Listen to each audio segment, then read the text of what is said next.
This is how I want you to test the standing long jump. Here I have just a tape measure. I have it in metric, so centimeters and meters. I just have, this is just a kind of recycled rubber slat that we use for agility training, but I want you to mark out, you can put a little piece of tape because your toes have to be behind that line. So the front edge of this line where my toes are, it's level right with the end of the tape measure, and I want my toes to be behind that, no overlap at all. And then I get just one pump and go, so just one load and go. I don't want you doing a couple of those. So it's just here, you'll jump. When you land, if you put your hands down, that's fine, as long as you don't drag your feet in any way. Then you'll stand up. Somebody's going to mark the heel of the foot that's furthest back. They'll take that across, they'll mark it, you'll record it. You'll do 3 jumps, and you get to keep your best jump. If you drag your feet, then it doesn't count. You just go back and do another jump. So record it, please, in meters and centimeters. So 1.24, something like that. So for the push-ups, I really want perfect push-ups, not sloppy, weird, like worm push-ups. I use a half foam roll in the gym, but at home you can just use a fist. So have somebody there, in front of you with their fist, and you have to come down till your chest touches, and it has to touch. When you're doing this test, you can have one miss. That miss might be that you don't come down to touch.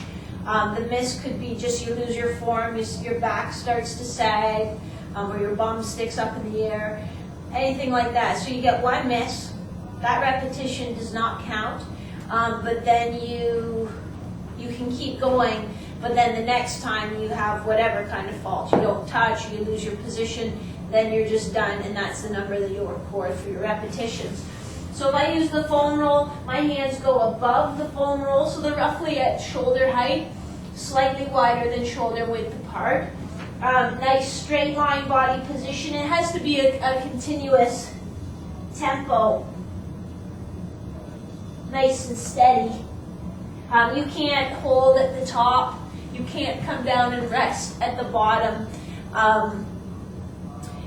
It just perfect consecutive reps is what we're going for. So please don't cheat on that.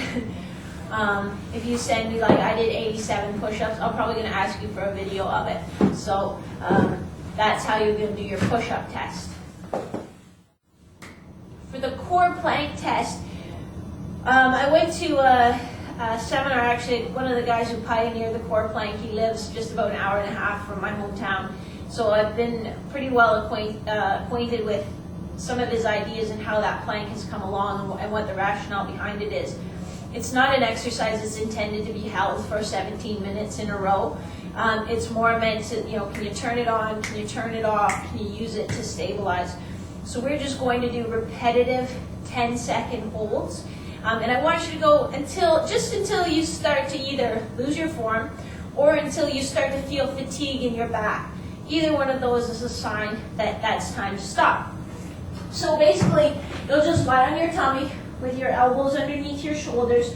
You're going to brace with your abdominals. You're going to squeeze your bum, squeeze your thighs, and you'll come up and you'll hold it. And then the watch starts, and it goes for 10 seconds. And then whoever's timing you just says down. You just come down to tap down and back up to start another 10 seconds. So the clock does not keep running as you go down and up. It just starts again every time you come back up. But it really is that quick. It's not meant to be a rest. It's just meant to be, okay, turn off and reset. So you're going to measure how many consecutive repetitions you can do of 10-second holds before you either start to lose your body position, so that means your bum gets high in the air or your back starts to sag, or until you start to feel like, oh, now I feel like my back working when I do that. I don't really want that. So the maximum number of repetitions that you will do is 12. If you get to 12, I have no interest in going any further right now. For the single leg squat to tap test, I'm just going to use something that is just about knee height. So this is just a standard weightlifting bench. You can see it's just below my kneecap. That's about the height we want. If it's too high, it's going to make it very easy for you. Don't worry if you can't get any reps right now. It is a bit of a learning process, and I just really want to see where you're at. But basically, you'll stand about 6 inches out from the front edge of the bench. You'll stand on one foot. Your hands can come out in front if you wish. And you're just going to come down to lightly tap the bench and come back up. So I don't want you to sit down and then stand up.